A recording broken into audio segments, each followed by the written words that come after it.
Hello students, this is Palladrabari, your host, and you are watching Palladrabari classes. In this video, we will discuss the first chapter of microeconomics. The topic that we will discuss today is positive economics and normative economics, or we can say positive statement and normative statement, difference between micro and the macroeconomics, and types of economic system. And we will also discuss how the economic system will solve central problems. Listen, depending on the nature of the statement, in economics, we will come across with various statements. Some statements are of a positive nature and some statements are normative statements. The question is, what is positive statement and what is normative statement? Listen, in economics, we will come across with a statement. Some statements is delivering the information about the past, about the present, and about the future.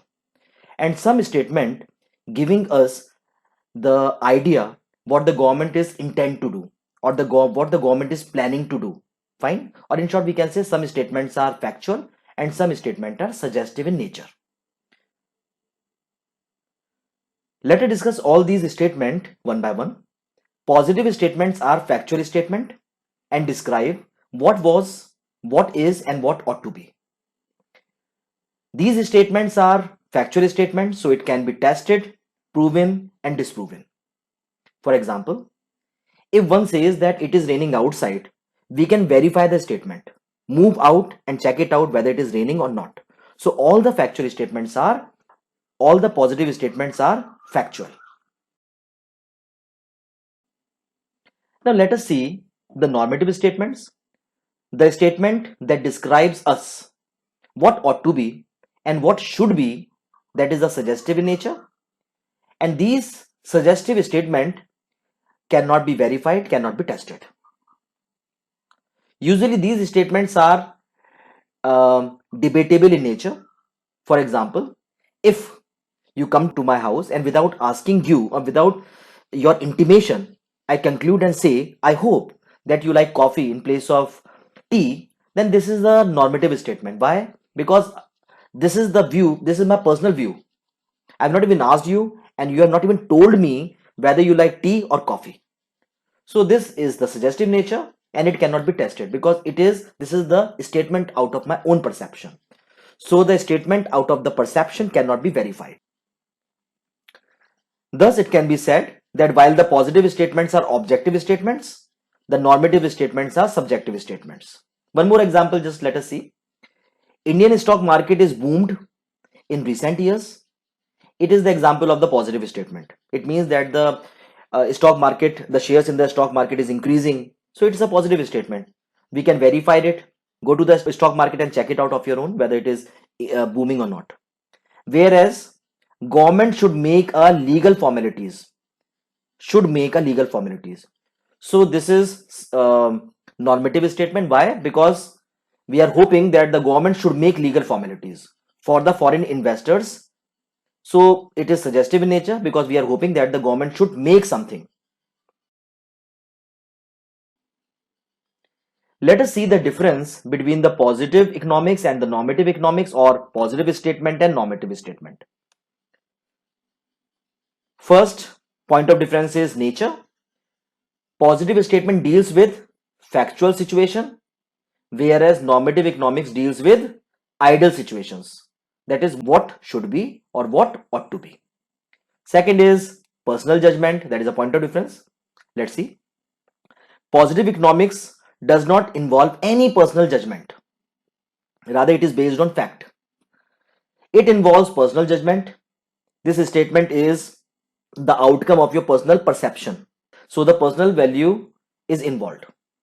Next is situation or descriptions. Positive statements are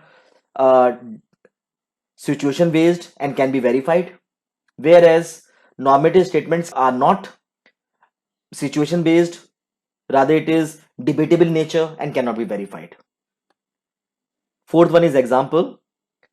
The rate of inflation is 4%. That is example because this is a factual statement. And here we can say example might be government should increase the bank rate so that the inflation should be checked. So this is the suggestive statement. Why? Because I say government should increase the bank rate. I'm emphasizing should. I mean government has not taken, but government should do it. This is a normative statement. So nature, personal values, personal judgment, situations, and example. These are 4 point of difference, and on the basis of these 4 point of difference, we have differentiated, we have seen the differences between positive economics and normative. Now let us see and study the difference between microeconomics and the macroeconomics. First, study material. Microeconomic study is about individual economics unit, or study of economics at the individual level is called microeconomics. So here study material is individual economic unit, and macroeconomics study material is economy as a whole. So what we do in the microeconomics, we study the individual unit, and what we do in the macroeconomics, we study the economy as a whole. Second, deals with microeconomic deals with how the consumers or the producers make their decisions depending on their given budget and other variables, whereas macroeconomics deals with country as a whole. Let us see the third one, that is a method. In macroeconomics, partial equilibrium is being used, whereas in macroeconomics, macroeconomics use the method of general equilibrium, that is equilibrium of the whole market or economy as a whole. Let us see the variables. Microeconomic, the major microeconomic variables are price, individual and consumer demand.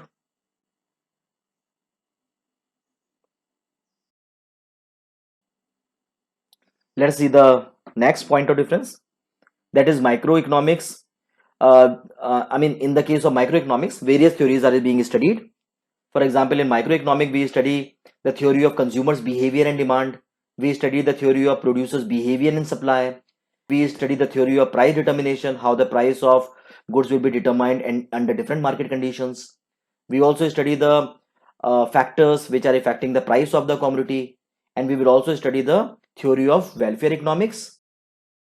In macroeconomics, we study the theory of national income, theory of money, theory of general price level, theory of employment, theory of international trade. Let us recapitulate all the differences. The first is study material. Individual economic unit is the study material. In microeconomic, we study individual economic unit, whereas in macroeconomics, we study economy as a whole. Then deal with, it deals with how the consumer and the producers make their decisions. Here, how the economic sectors such as household, industries, government, and foreign sectors take their decision. Listen, in the economy, we are having 4 sectors. How many sectors do we have in the economy? We are having 4 sectors. One is the household, then second one is the firm, third one is the government, and the fourth one is the rest of the world. So in macroeconomics, we see how the 4 sectors, I mean household, industries, government, and rest of the world take their decisions while solving the problems. The next is method. In the microeconomic, we study partial equilibrium, that is equilibrium in one market, and in the case of the macroeconomics, we study equilibrium of the entire country. Then variables. In microeconomic, we study price, individuals, consumer demand, wages. These are the variables which we study. In the case of macroeconomic, we study aggregate demand, aggregate supply. Listen, in a very simple word, we can say that in microeconomics, tools to solve microeconomic problems are demand and supply, whereas the tools to solve macroeconomic problems are aggregate demand and aggregate supply. The next is theories. The theories that we study under the microeconomics are theory of consumers' behavior and demand, theory of producers' behavior and supply, theory of price determination under different market conditions, theory of factor pricing, theory of welfare economics, whereas in the macroeconomic, we study the theory of national income, theory of money, theory of general price level, theory of employment, and theory of international trade. Now we will see the different sectors in the economy or different types of the economy. But before that, we should know what is the meaning of the economy. As I told you, the organization or the structure that controls production, consumption, and distribution is called economy. In economics, a country is generally referred as an economy. Why? Because we are concerned with the economic aspect, that is production, consumption, and distribution activities of a country as a whole. Since the production consumption of the country as a whole is being considered, so whenever we are using the word economy, so wherever we are using, we have to use the word country, we are using the word economy. Let us see the economic activity, an activity that involves the use of scarce resources for the production of goods and services for the fulfillment of human wants is regarded as economic activity. Consumption, investment, etc. These are economic activities. Why? Because involvement of money is there. In the consumption, money is involved. Investment, money is involved. Consumption, money is involved. Saving, money is involved. So these are the examples of the economic activities. In a very simple word, we can say the activity which is being performed to earn, to spend, or to use money is called economic activities. Now let us see the types of the market. We are having three types of the market, or we are having three types of the market structures. How many types of the economic structure do we have? We are having three types of economic structure. One is capitalist economy or laissez-faire economy. Second is centrally planned economy, and the third one is mixed economy. We will discuss all these economy one by one. Firstly, we will start with the capitalist economy or the laissez-faire economy. In this type of economy, the capitalist or the private entrepreneur control the economic activities. It means in this type of the economic activities, in this type of the economy, the production, consumption, and the distribution is being controlled by private entrepreneur. And they are taking all the decisions, keeping the profit motive in the mind. Example, Britain during the Industrial Revolution period was a capitalist economy. Why? Because the economy is being controlled by the private entrepreneurs. All the decision is being taken keeping the market forces in the mind or profit in the mind. Let us see the features of the laissez-faire economy or the market economy or the free market economy. The first feature is the production activities are fully controlled, organized, and managed by the private sectors or private entrepreneurs. Second feature is the sole motive of undertaking the production process is to earn and maximize profits. Third is the role of the government is limited only to defense and maintaining law and order. Government is not supposed to interfere in the production and the consumption and distribution decisions. Their role is limited only to defense and maintaining law and order. There exists a very high degree of competition because the motive is profit and everybody want to capture the market, so the competition is maximum. Third is the central problems of the market, that is what to produce, how to produce, and for whom to produce, is being solved, keeping the price mechanism in the mind. Let us see how the central problem will be solved by this economic system, or how this economic system will solve all the central problems. Let us start with the first central problem, that is what to produce. Those goods will be produced for which the demand is high. I mean, laissez-faire economy emphasized that the entrepreneur should produce only those goods which are in demand, because if we produce those goods, definitely more profit can be earned. So this type of the economy always emphasize profit maximization. Second is how to produce. We should implement that type of the technique, or that technique we should implement by which we can minimize the production cost. If by using the labor the cost will cut down, then we should implement it. Or if by using the capital intensive technique the production can be cut short, then we should use the capital intensive technique. So the motive is that profit should be increased by lowering the cost. The next is for whom to produce. We should manufacture the product to those who have the paying capacity. If we manufacture the goods for those who don't have the paying capacity, definitely we are blocking the goods. So this type of the economic structure says that we should manufacture the goods to those section of the people who can give good return to our product, or who is having the very high paying capacity. because the motive is not welfare. I hope the point is clear. I repeat the same thing again. What to produce, where the profit is more, where the demand is high. How to produce, we should produce by inculcating that method by which the cost can be cut down. For whom to produce, we should manufacture the goods for those who has the high paying capacity. Now let us discuss the centrally planned economy. In this type of the economy, the central government plans, organize and regulate all the important economic activities. Listen, in the centrally planned economic system, the government decide what to produce, how to produce and for whom to produce. Let us see the features. The production activities are planned, organized and controlled by the government. The interest of performing all the activity is maximum welfare, not profit maximization.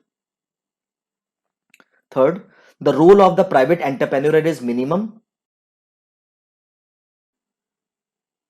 Next, beside production, the state also manages and controls the distribution of goods and services among different sections of the population. It means the goods is manufactured for all the people, not for the special community. A centrally planned economy solves the central problems, keeping the welfare in the mind through planning, through economic or central planning. Let us see how the central problems will be solved by this economic system. First central problem is what to produce. Those goods will be produced by which maximum welfare can be done. Second is how to produce. We should implement that technique by which maximum welfare can be given. In our country, the number of the population is very high, so we should implement the labor intensive technique because our country demands that the labor intensive technique should be introduced, should be opted by the business organization. So in the case of the centrally planned economy, we should adopt that method by which maximum welfare can be given. Next is for whom to produce. We should manufacture the product for the entire society. We should not manufacture the product for the special community. Rather, we should manufacture the product for the entire country. Now let us see the next economic system, that is a mixed economy system. India opted the mixed economic system. Why? Because we want to enjoy the fruits of both the centrally planned economy or the laissez-faire economy. So we opted the mixed economic system. Mixed economy consists of both the features of state economy or the market economy. Let us see the features. In a mixed economy, both private sectors and the public sectors coexist simultaneously. Both are working together. The basic and the core industries are owned by the public sector, whereas comparatively lesser important industries are owned by the private sectors. Why core industries? Because maximum welfare, and by comparatively lesser industries because profit can be earned without compromising welfare, much welfare.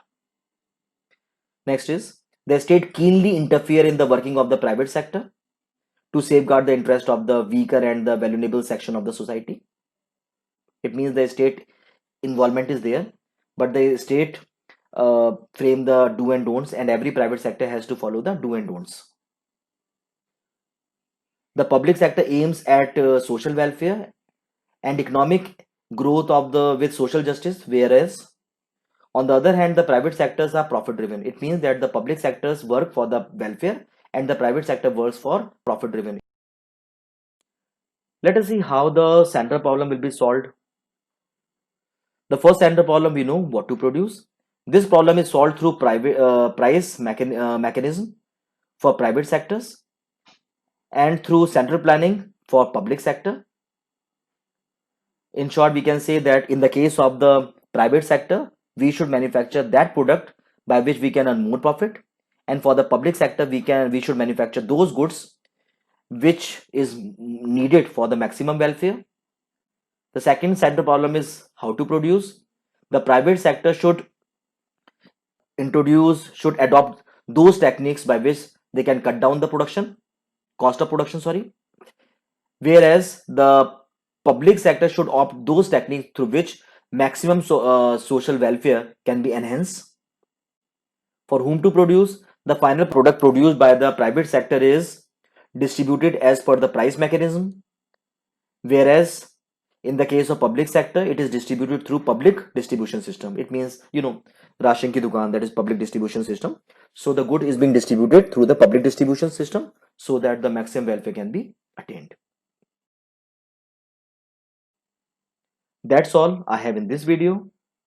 Thanks for watching. God bless you all.